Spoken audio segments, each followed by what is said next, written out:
I thought the Minnesota Vikings had a flat out incredible free agency. And to be frank with you, Deshaun, the Vikings won free agency, in my opinion, by a landslide. You look at their moves: Javon Hargrave, Jonathan Allen, Isaiah Rogers, Jordan Mason, Will Fries, and Ryan Kelly. They got the O line down. They got the defensive line down, and they brought in a very talented Jordan Mason to complement with a veteran Aaron Jones in the backfield.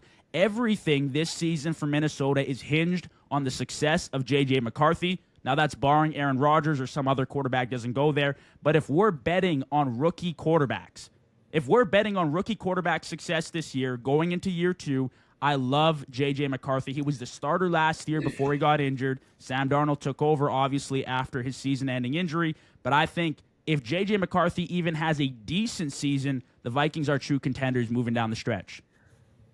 Well, unfortunately for sports media, and I think just kind of sports in general, I think we are now going to enter another Jalen Hurts and Brock Purdy. It's going to be the same thing of is it the roster or is it JJ? I think JJ's okay, but I think if there's any environment he's going to have success in, it's going to be this environment because you have Jordan Mason, Aaron Jones, T.J. Hawkinson, Jordan Addison, and Justin Jefferson. There's really not much more that you should want or need as a quarterback. So I completely agree that I think they did great in free agency. I'm just not sold on them yet solely because I don't trust J.J. McCarthy. But if he can even play like slightly above average, they are a legitimate threat. And like the main thing with the Vikings this year, they do not need J.J. McCarthy to go out there and win games. They do not need that because they have playmakers on the offensive and defensive side of the ball. What they need from him is to manage the game and not lose them games.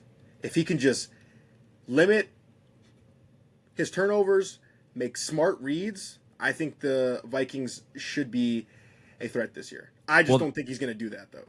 Well, okay, that's interesting. I mean, we haven't seen enough of JJ, obviously, in the NFL to make a clear assumption on what the play is going to be like this year. But like you said, JJ McCarthy has to fill the Brock Purdy role this year in that you have all the weapons around you. Like you said, you have the offensive line, half of it from Indianapolis, which saw Jonathan Taylor run 1,400 yards last year. Yeah. And the defense it's upgrading, right? You have a great coach in Kevin O'Connell. The big issue last year was handling the blitz when the playoffs came around. They lost their star O-lineman, I believe, later in the season, so that hurt as well.